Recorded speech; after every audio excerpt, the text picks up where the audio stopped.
What if success wasn't measured by what you own? What if, instead, it was measured by how you live? In a world that constantly rushes forward, that celebrates speed and growth and accumulation, there exists a place that chose a different path. It is a kingdom nestled high in the Himalayas, a nation that intentionally slowed down while the rest of the world sped up.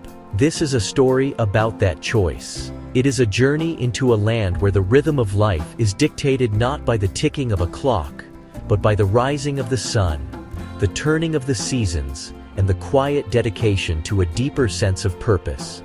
It is the story of Bhutan, a country that dared to ask a profound question about the very nature of progress. Imagine a world where the air is so clear you can almost hear the mountains breathe. Picture valleys wrapped in a soft blanket of clouds, where silence is not an absence of sound, but a presence in itself. This is the landscape that greets the dawn in Bhutan. Here, vibrant prayer flags flutter in the wind, carrying whispers of goodwill across the vast, open spaces. They are not just decorations, they are a constant, moving reminder of compassion and interconnectedness. Each flag, with its sacred text, slowly fades and disintegrates, releasing its blessings into the world. This gentle, persistent motion is the heartbeat of the nation, a quiet, steady pulse that has resisted the frantic pace of modern life. In our time, we are taught to equate success with more money, more possessions, more speed, more data. We build taller skyscrapers, faster networks, and ever-expanding economies. Yet, amidst this relentless pursuit, a quiet sense of unease often settles in. We gain the world, but what do we lose in the process? Bhutan offers a compelling alternative. It proposes that true wealth is not found in the gross domestic product of a nation, but in the collective well-being of its people. It suggests that a country's strength might not lie in its military might or its economic dominance, but in its capacity for contentment, its spiritual depth, and its harmony with nature. This is not a story of a kingdom left behind by time. It is the story of a kingdom that consciously chose to step aside from the frantic race. It is a narrative of intentionality, where stillness became a form of strength and slowness became a source of profound wisdom. As we explore this unique corner of the world, we will uncover how this small, landlocked nation has crafted a unique identity by prioritizing happiness over hustle. We will see how its ancient traditions and modern aspirations coexist, creating a delicate balance that offers a powerful lesson for us all. This is an invitation to pause, to breathe, and to reconsider what it truly means to live a successful life. The journey into Bhutan begins with the mountains. They are not merely a backdrop. They are the architects of its identity. The great Himalayan range rises like a fortress, its snow-capped peaks piercing the sky and guarding the valleys below. For centuries, these formidable barriers have shielded the kingdom from turmoil. They created a natural sanctuary, a place where a unique culture could blossom in relative isolation. This geography is the first key to understanding Bhutan's deliberate pace. The mountains did not just protect the land, they protected a way of life, preserving a rhythm in sync with the natural world. Traveling through Bhutan is an exercise in surrender. There are no sprawling highways or high-speed trains. Instead, narrow roads are carved into the sides of mountains, winding through breathtaking landscapes. Each turn reveals a new vista, a deep, forested gorge, a terraced field clinging to a hillside, a distant monastery perched on a cliff. The journey forces you to slow down. It demands patience and attention. You are not simply moving from one point to another. You are immersing yourself in the landscape. This enforced slowness is not an inconvenience. It introduces the Bhutanese mindset where the journey matters. Isolation cultivated interdependence and community. In remote valleys, people have long relied on each other and the land. This fostered connection to family, to neighbors, to the environment that sustains them. The rush of the modern world feels far away. Here, connection is tangible. Shared work, communal rituals, being present together. The mountains have nurtured a society where human bonds are prized. As the world accelerated, Bhutan remained a quiet observer. It was a conscious, geography-aided choice. The kingdom watched development elsewhere and chose a different course. The mountains that isolated also gave the gift of space. Space to define progress on its own terms. The stillness of the Himalayas echoed in the nation's soul, creating a shield of principle and priority. Hidden between giants, Bhutan began to craft an extraordinary vision for a different future. At the heart of Bhutan's unique path is a concept as simple as it is revolutionary: gross national happiness. In the 1970s, while other nations focused on GDP, Bhutan's fourth king, Jigme Singye Wangchuk, declared that gross national happiness was more important. This was not just a clever slogan, it was a profound shift in national policy. It was a declaration that the spiritual well-being of the people, the emotional well-being, the cultural well-being of the people, mattered more than material wealth. This philosophy became the guiding principle for the country's development, embedding a slower, more holistic rhythm into the very fabric of the nation.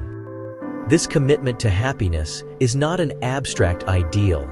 It is visible in the rhythms of daily life. Walk through a local market and you will see more than just commercial transactions. You will witness conversations, laughter, and a sense of community. Farmers are not just selling produce. They're sharing stories and strengthening bonds that have existed for generations. In schools, children are taught not only math and science but also mindfulness and traditional values. Education is seen as a tool for cultivating compassionate and conscious citizens, not just productive workers. The national pursuit of happiness fosters a quieter, more deliberate pace, where the quality of human experience is given precedence over sheer economic efficiency. This philosophy is built upon four key pillars: sustainable and equitable socio-economic development, preservation and promotion of culture, conservation of the environment, and good governance.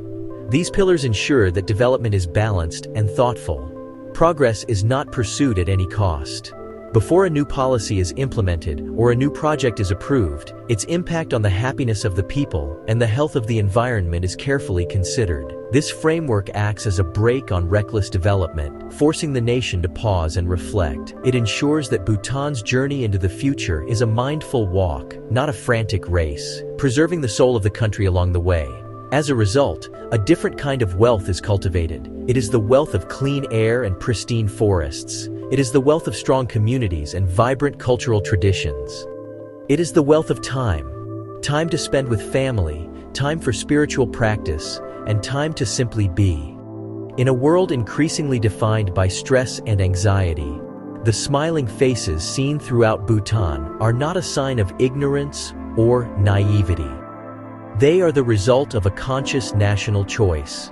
They reflect a deep-seated contentment that comes from living in a society that values well-being above all else, proving that a slower, more intentional national rhythm can lead to a richer and more fulfilling existence. Bhutan's spiritual depth is the silent force that animates its philosophy of slowness. The landscape is dotted with monasteries, temples, each one a sanctuary of stillness. None is more iconic than Paro Taktsang, the Tiger's Nest Monastery. It clings miraculously to the face of a sheer cliff, almost 3,000 feet above the Paro Valley.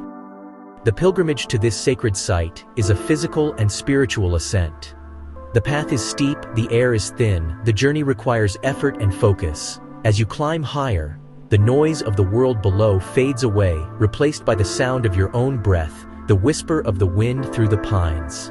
The monastery itself seems to float between earth and sky, a testament to the power of faith and devotion.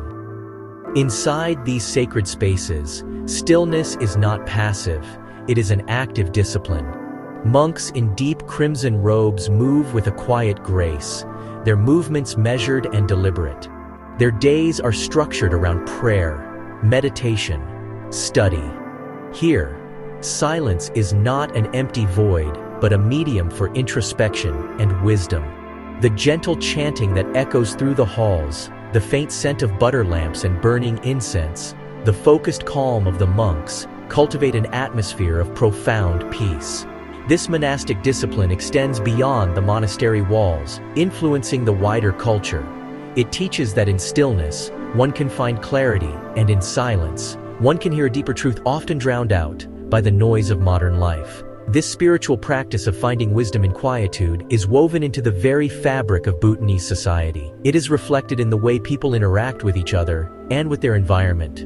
There is a prevailing sense of mindfulness and awareness of the present moment, whether it's a farmer tending to his crops, an artisan weaving a complex textile pattern, a family sharing a meal. There's an underlying sense of presence and purpose. This is not a life devoid of hardship, but it is one where simple acts are imbued with a sense of significance. The discipline of the monasteries provides a model for a life lived with intention, where every action can become a form of meditation. The monasteries in the clouds are more than architectural wonders. They are spiritual anchors for the nation. They are constant, visible reminders of the values that Bhutan holds dear: compassion, mindfulness, the pursuit of inner peace.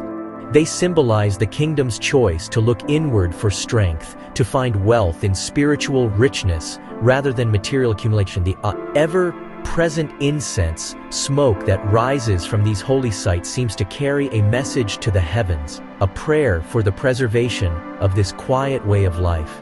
The path to the tiger's nest is steep. It mirrors the path Bhutan itself has chosen. A more difficult, deliberate ascent toward a higher purpose, far from the easy, crowded highways of the world. At the core of Bhutan's simple life is a profound spiritual concept: the wealth of not wanting. This idea, rooted in Buddhist philosophy, turns the entire logic of consumerism on its head. In the modern world, happiness is often portrayed as a chase, the next purchase, the next upgrade, the next experience that promises fulfillment. This relentless cycle of desire creates a permanent state of dissatisfaction, where what we have is never enough. Bhutanese culture offers an alternative path. True wealth is not found in the satisfaction of endless wants, but in the liberation that comes from wanting less. A freedom from the exhausting burden of perpetual desire. This principle is cultivated from a young age. Children everywhere have desires, but in Bhutan, the culture encourages moderation and gratitude. Advertising that fuels desire elsewhere is less pervasive here. Role models are often not celebrities with lavish lifestyles, wise elders, compassionate monks, community leaders. Status is derived less from what you own and more from who you are, your character, your generosity, your contribution to the community. A culture that guides people toward a different definition of success, not asceticism that rejects all comfort, but a middle way, enough for a dignified, comfortable life, without being enslaved by excessive luxury. The difference between need and greed. Limiting material wants frees up resources, time, energy, attention. That energy is invested in lasting happiness, nurturing relationships, engaging in spiritual practice, enjoying nature, contributing to others' well-being. The less you crave, the richer you become. This mindset is Bhutan's resilience against globalization. Consumerism seeps in through television and the internet, but cultural values act as an anchor. A framework to question advertising, and to choose what to embrace and what to refuse, seeing endless consumption not as paradise, but as a potential trap. The wealth of not wanting, Bhutan's quiet, inner strength, more precious than foreign investment. It's really a kind of inner richness. The strength of Bhutan's simple, slow-paced life is perhaps most beautifully reflected in its children. In a world where childhood is increasingly scheduled, commercialized, spent indoors, in front of screens, the experience of growing up in Bhutan feels like a journey back to a more natural state. Children here are given the freedom to be children. Their days are not a frantic rush from one structured activity to another. Instead, they are filled with unstructured time for play, exploration, and genuine connection with their friends and their environment. Their laughter echoes through the valleys as they invent their own games, their imaginations fueled by the natural world around them, not by a corporate franchise. A common sight across the country is groups of children walking to and from school. These journeys are often long, sometimes taking an hour or more each way along winding mountain paths. Yet these walks are not seen as a hardship. They are a vital part of the day. They are a time for socializing, observing nature, developing independence and resilience. The children walk together, unsupervised by adults, looking out for one another. This builds a powerful sense of community and shared responsibility.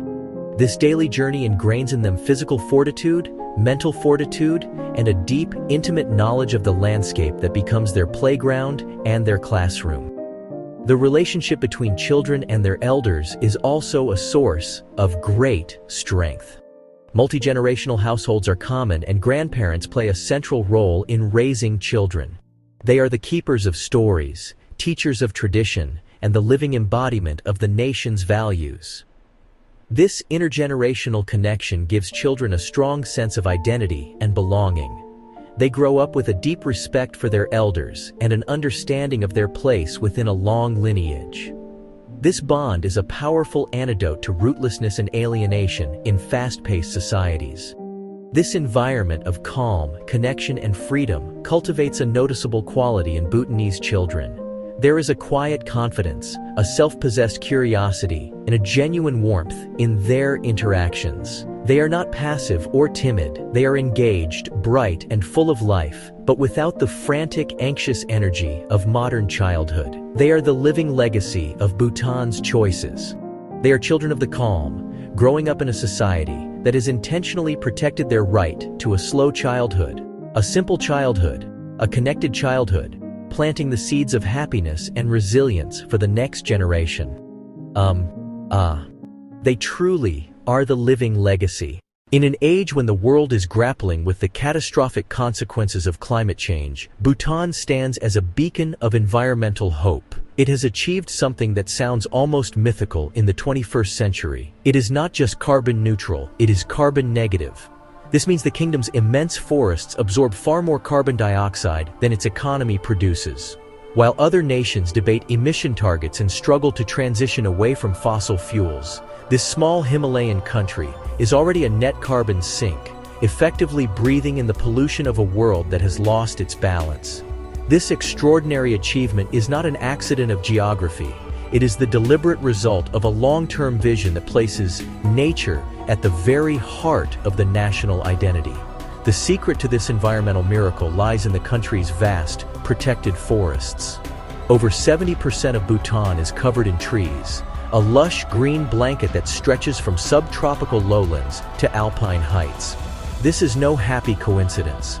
The nation's constitution, one of the few in the world with such a clause, mandates that a minimum of 60% of the country must remain under forest cover for all time. This is not just a policy, it is a sacred pledge to future generations.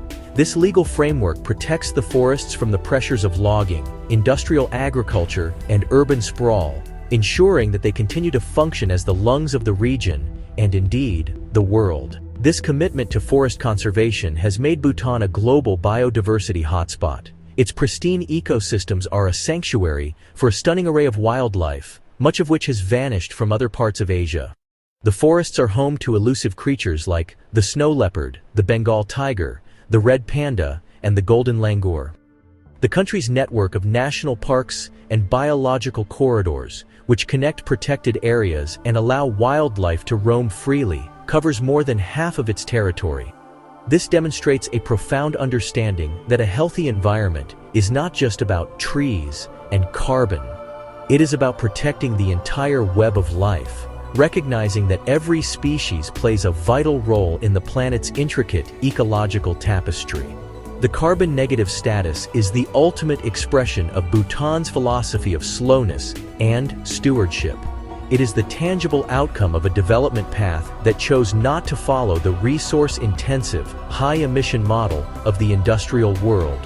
By prioritizing the health of its environment over rapid economic growth, Bhutan has cultivated a different kind of wealth: clean air, pure water, and a stable climate. It is a quiet but powerful rebuke to the idea that progress must come at the expense of the planet. Bhutan's green miracle shows that when nature comes first, it provides benefits that no amount of money can buy, creating a truly sustainable and resilient nation. It's a remarkable testament to stewardship. Bhutan's story is not one of complete rejection of the modern world. It is a story of careful, selective integration. The kingdom understands that it cannot remain a hermit kingdom forever, nor does it want to. The challenge is finding the delicate balance between embracing the benefits of modernity and preserving the cultural and spiritual values that define its identity.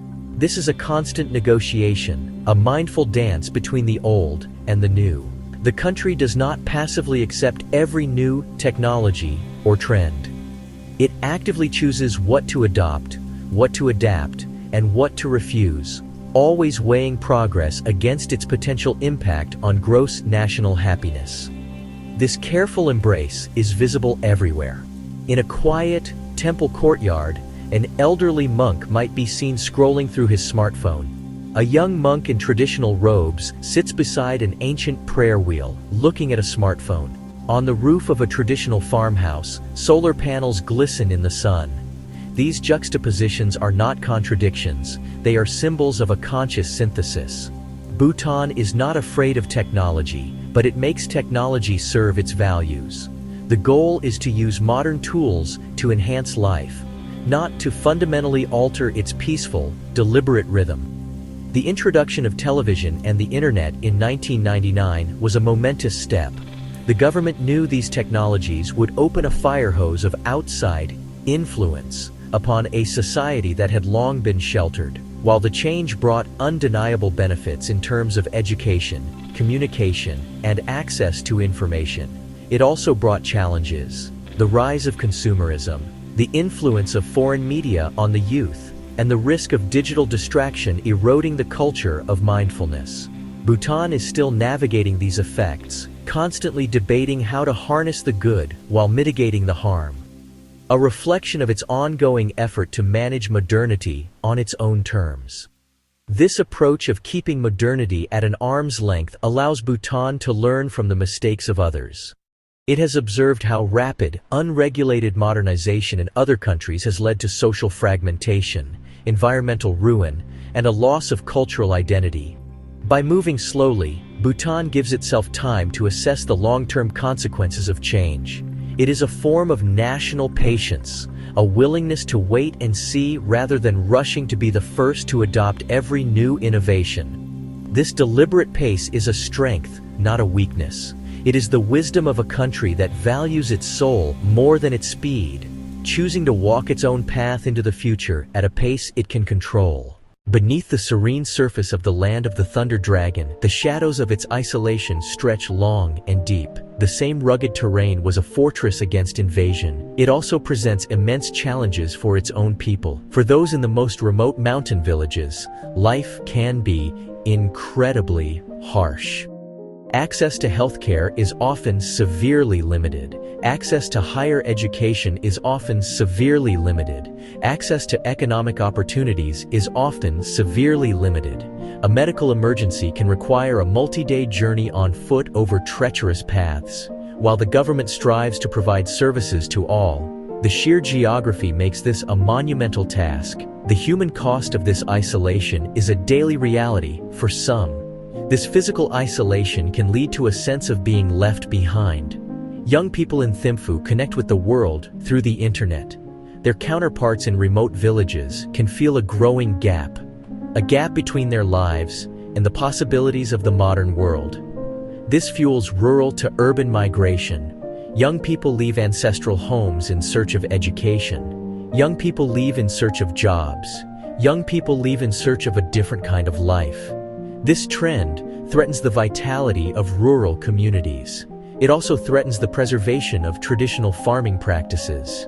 Isolation that preserved culture now risks hollowing it out. Youth are drawn toward the promise of the city. The nation's careful economic path has a human dimension, a limited private sector, a dominant state-led economy. Career paths can be narrow. Ambitious entrepreneurs struggle. Those with specialized skills outside G&H find it hard to fit. Finding a place can be difficult. The desire for a life of purpose and contribution can clash with a system that offers a limited menu of options. This is the quiet struggle of a generation educated and exposed to global ideas that finds itself within an economic structure that is, by design, slow and cautious. The cost of slowness is sometimes borne by the individual with dreams that move at a faster pace. Therefore, to fully understand Bhutan, we must look into these shadows in the valley. We must see not only the smiling faces, but also the faces of those who carry the burden of its choices. The story of Bhutan is not a simple fairy tale. It is a complex, nuanced narrative, trade-offs, sacrifices, internal tensions. The strength of the Bhutanese model lies not in its perfection, but in its honest and continuous effort to confront these challenges. To balance the needs of the individual with the good of the collective, and to find a path that is both mindful of its past and prepared for its future. As our journey through the land of the Thunder Dragon comes to a close, we are left with more than just images of majestic mountains and serene monasteries. We are left with a profound and universal lesson. Bhutan, in its quiet, deliberate way, holds up a mirror to the rest of the world, forcing us to confront the assumptions that drive our own lives and societies. It asks us to look deeply at our relentless pursuit of speed, growth, material wealth, and to question whether this path has truly led to greater well-being. The kingdom story is not just about a remote, exotic place. It is a reflection on the human condition and the timeless search for a meaningful existence. The lessons from Bhutan are not about rejecting modernity, nor about retreating from the world. Instead, intention, balance, the courage to define success on our own terms. Progress need not be one size fits all.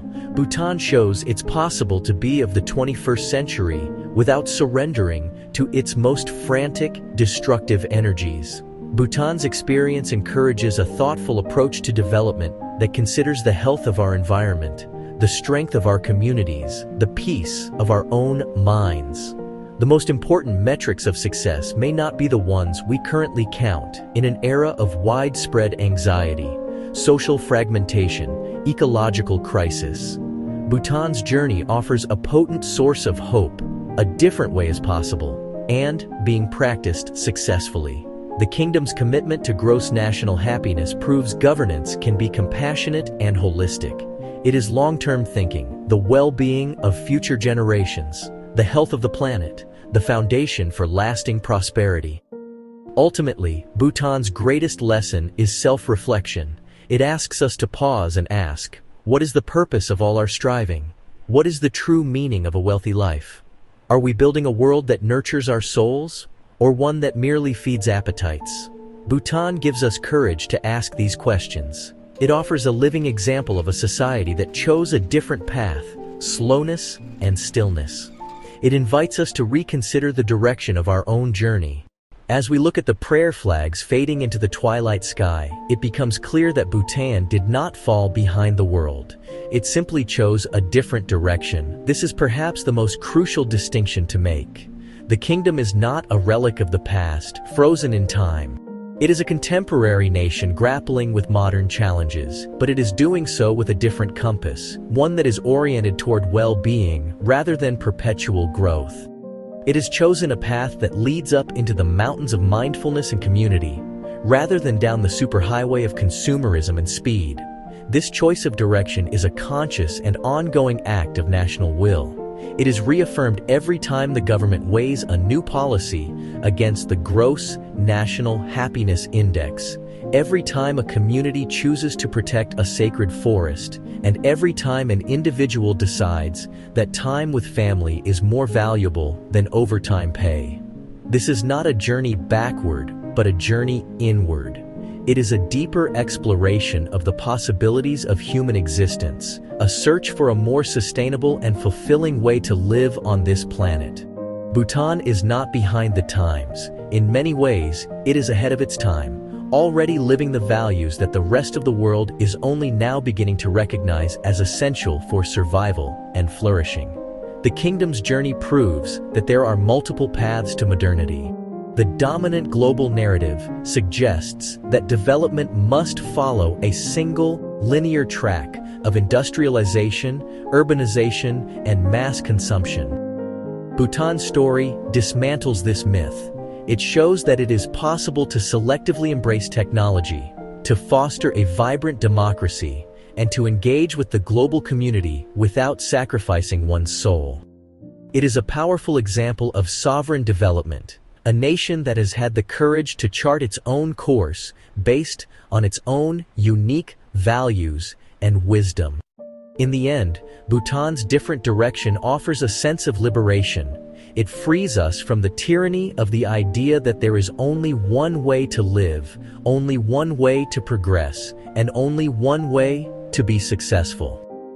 The kingdom's quiet path through the Himalayas is an assertion that other futures are possible. It did not miss the turn, it chose a road less traveled.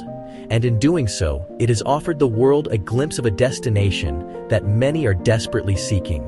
A place of balance, contentment, and profound connection. In the final analysis, Bhutan's greatest strength is found in its embrace of stillness. In a world that fears silence and abhors a vacuum, Bhutan has cultivated stillness as a discipline, as a source of wisdom, as a form of power. This is not the stillness of stagnation or inactivity. It is a dynamic, potent stillness. The stillness of a deep river that appears calm on the surface, but has a powerful current beneath. It is the stillness of a focused mind, the stillness of a patient community, the stillness of a nation that pauses to reflect before it acts. This enduring power of stillness is the quiet engine that drives the entire Bhutanese experiment. It is this stillness that gives the nation the clarity to see the value in a pristine forest, the strength in a connected community, and the wealth in a contented mind. In its quiet, unwavering commitment to stillness, Bhutan has preserved something that the rest of the world is in danger of losing: the space to breathe, the time to think, and the peace to simply be. Stillness is not a destiny. Stillness is a choice. Thanks for watching. Subscribe to our channel